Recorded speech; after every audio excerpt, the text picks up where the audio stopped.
Hello, hello, ladies and gentlemen. This is your girl Mitzi, and this is Mitzi. Let's think about it. Today we have a special guest, Mary, and we are thinking about hobbies. So, Mary, why don't you go ahead and fully introduce yourself? Well, hello, Mitzi, and your wonderful audience. What a pleasure to be here with you today.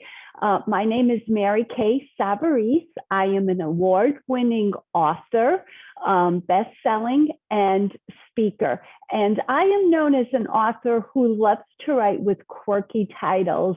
And I'd be more than happy to get into that, but you had mentioned hobbies. And what I wanted to present regarding hobby as an author, I did begin writing as a hobby, and it had saved me through a difficult point in my life. And that's why I wanted to present hobbies as a wonderful outlet for people to help them through anxieties, depression, and so on.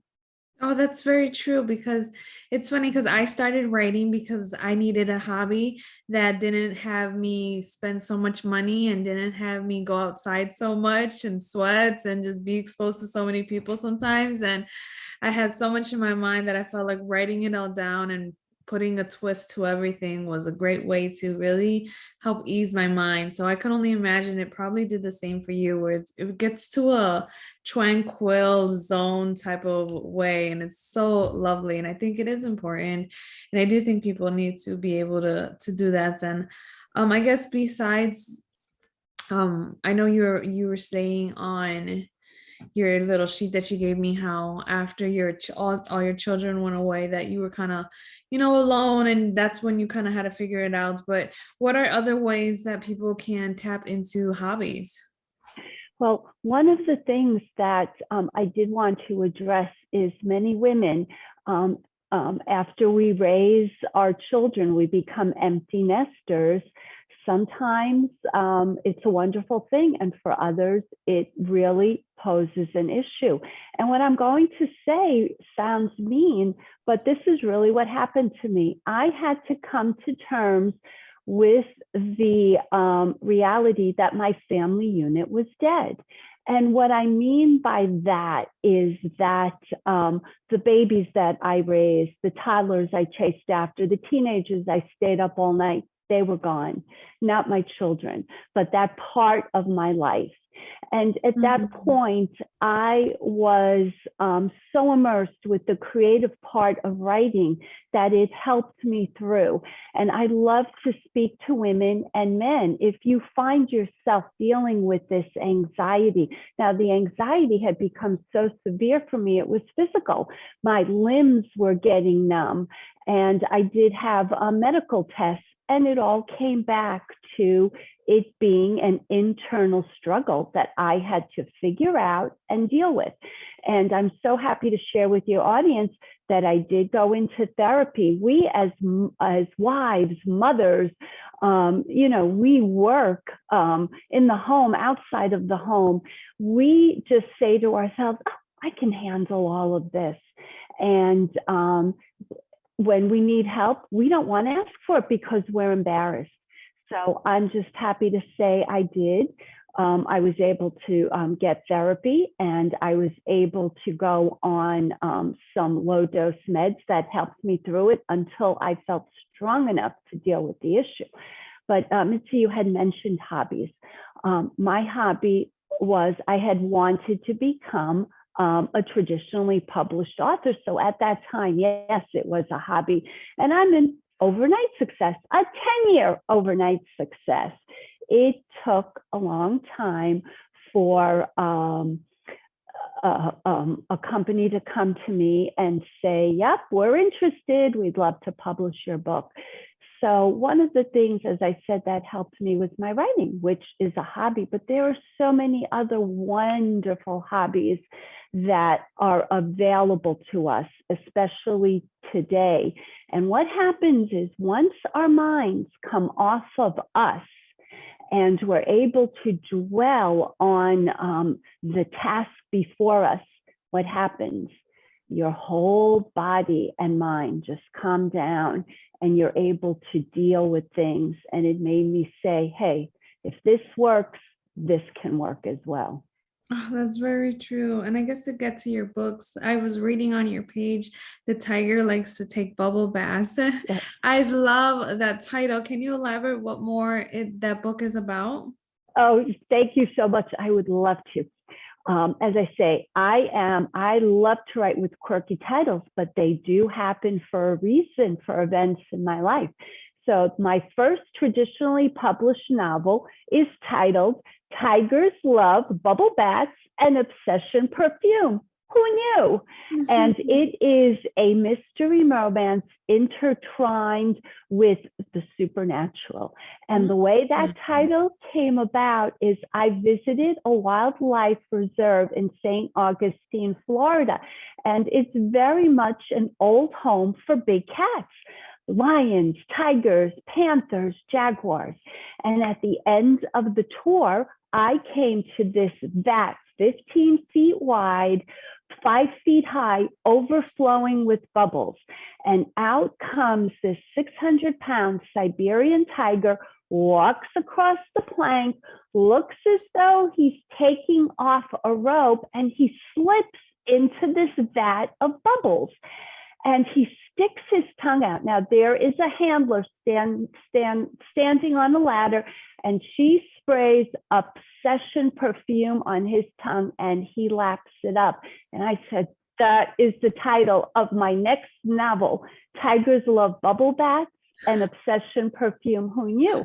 And it became very much a metaphor.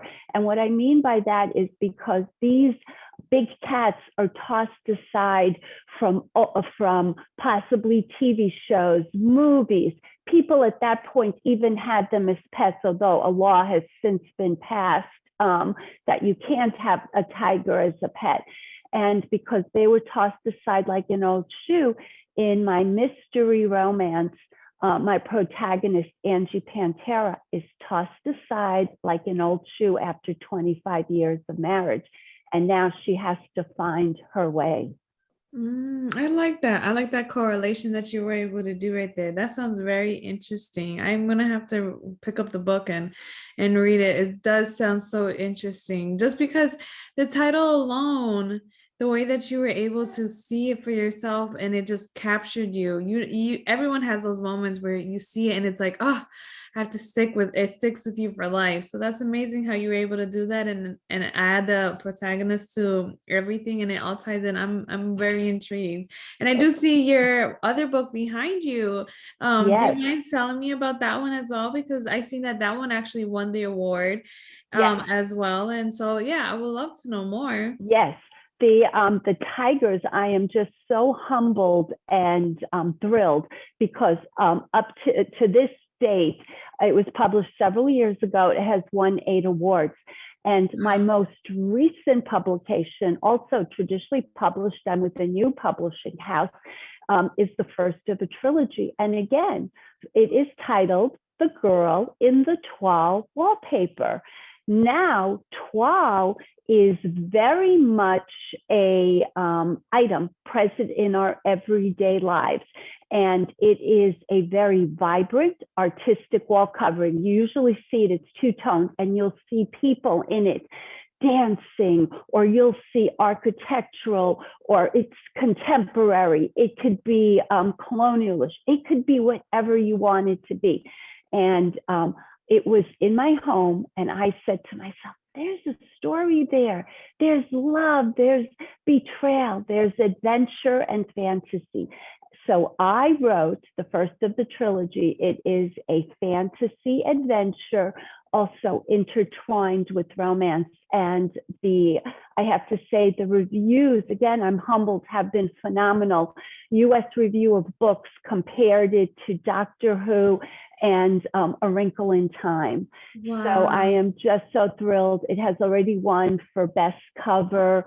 So there are many more wonderful things for the girl in the toile wallpaper on the horizon. I know it.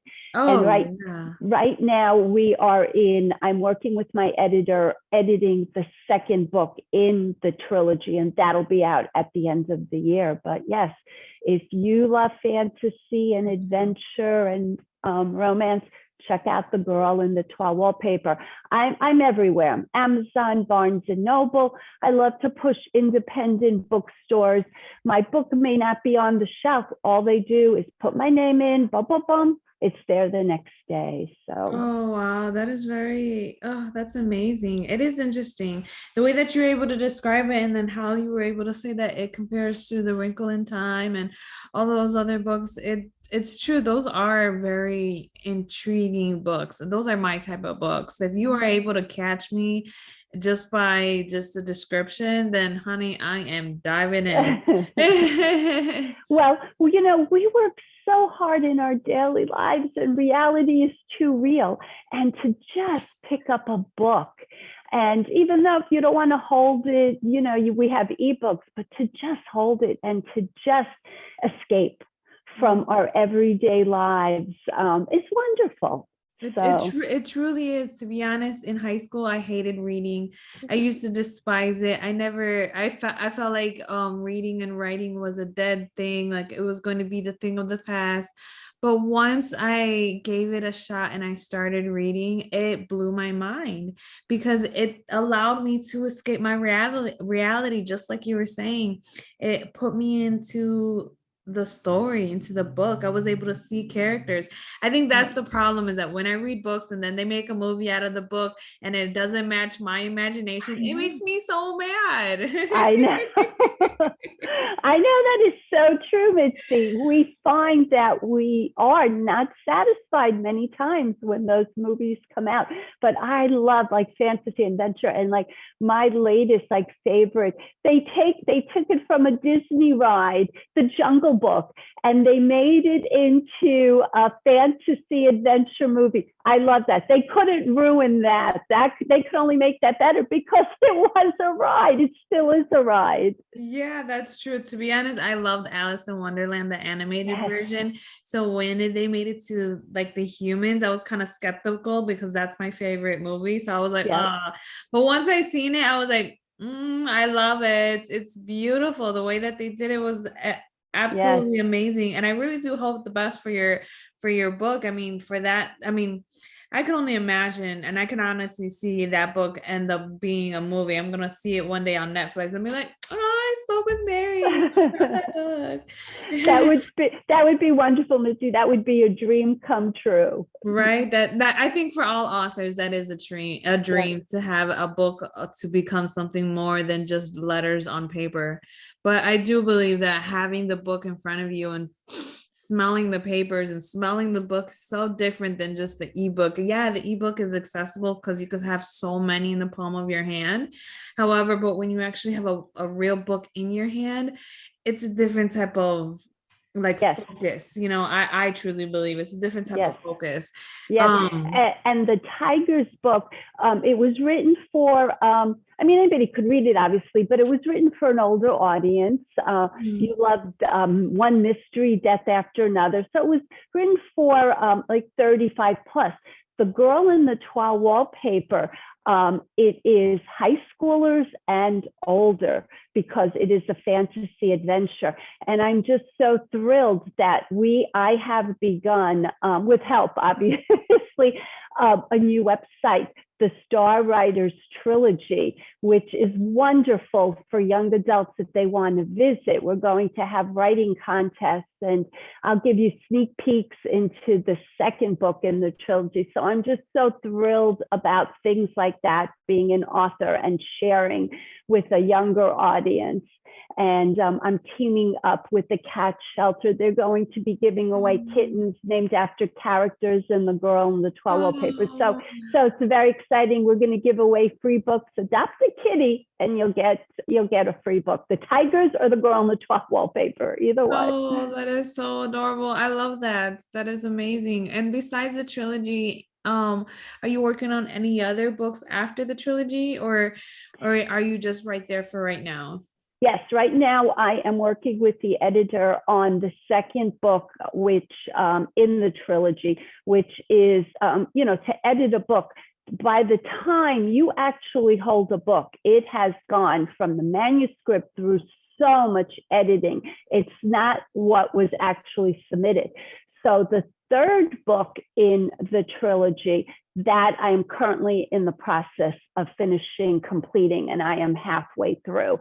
And then after that, I have so many ideas that I just want to conquer. That it's, as I said, this was a hobby for me that I was able to turn into a career. Doesn't mean like if you're looking for a hobby that it has to become a career, but if you are so truly passionate about something and it is part of your soul, then never give up on yourself. That's why I tell everybody, people will tell you you're not good or you're this. You go like this, la, la, la, la, la. If it's in your heart, in your soul, it's your passion, stick with it. And I can promise you, it happened for me, not overnight, but it'll happen for you too. I like how you're saying it didn't happen overnight, and I do No. appreciate that because I'm working on a novel and I finished writing the whole entire book in 2019, but after giving it some space and then looking back at it, I realized I need to add some more chapters. I need to add more of this and Yes. add more of that. So I realize I do understand what you're saying. It does take time before you even get to the point where you're submitting your manuscript. And then once you submit it, you're going to have to go through the stages of Yes. editing and revising and adding and deducting and the fine lining of it Yeah. all before you Yes. get the final product. So I honestly do appreciate you being honest with people so that people realize that there's hard work going into this. It's not like it just happens when somebody puts that reward on their website or the reward on their book. Like this took time and energy. And I think one of the biggest things I would love for you to give is some advice of those people who are struggling with needing that fast validation in this process if they're going through the writing route. Right. And one of those validations is, as I said, if this is part of your heart and soul and your passion, I had to learn how to build a thick skin because I dealt with one rejection after another. And sometimes they would say, why? Well, you could write, but it's not what we're looking for. But I always loved the fact that the creative part of it. And that's what always brought me back.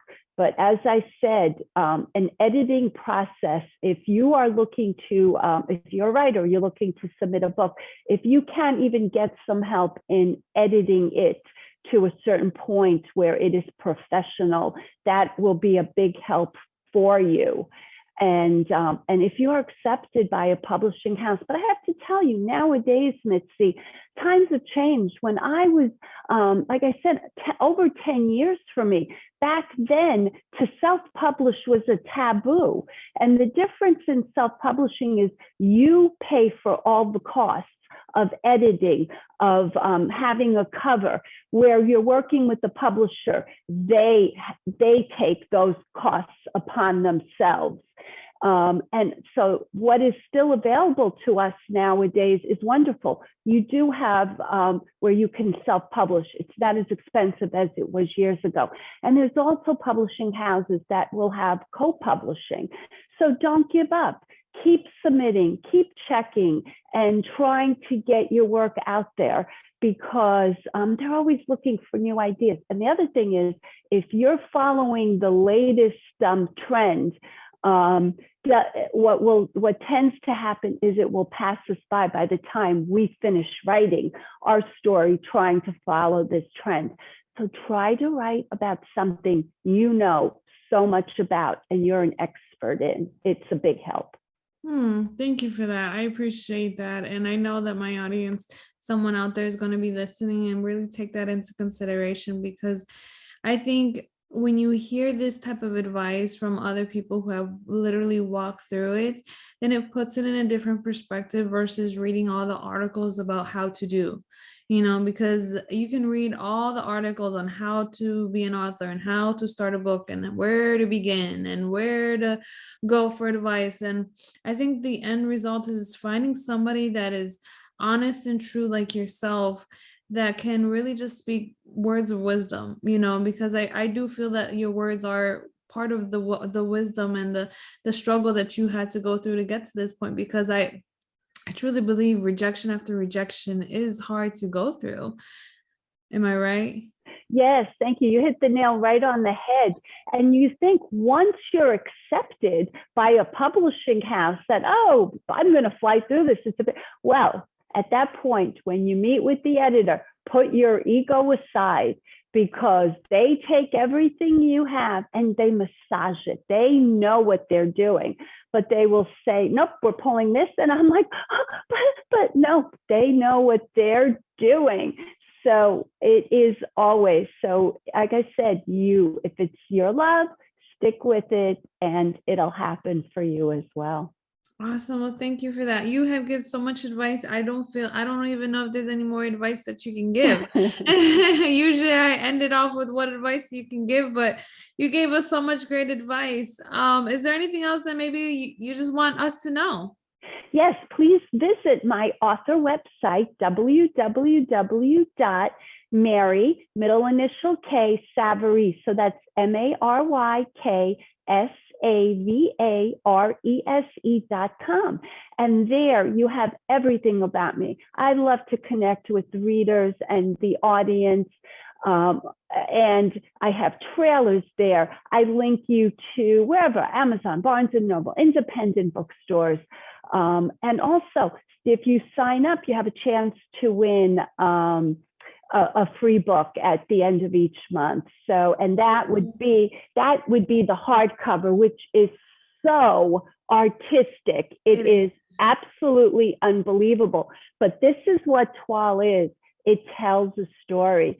So I love to bring a reader through a story and a journey that just makes you smile. Awesome. Well, thank you so much, Mary, for that. And you guys heard it first at Mitzi Thinking. We are hoping that at least one person in the audience can really take this into consideration, reflect on the empty space that they have in their life, really reflect on it and see how you can fill it. And maybe writing is your path. Like I spoke with some other people, everybody has a story inside of them, but barely 1% of them actually do something about it. And maybe you're bored because you need to express everything that you're holding inside, so go down the route, check out Mary's picture on Mitzi Thinking. You'll find her beautiful photo there with her link to her website, so you can have access to all of the great things that she has on there. So just stay tuned and keep on watching out for more. Bye.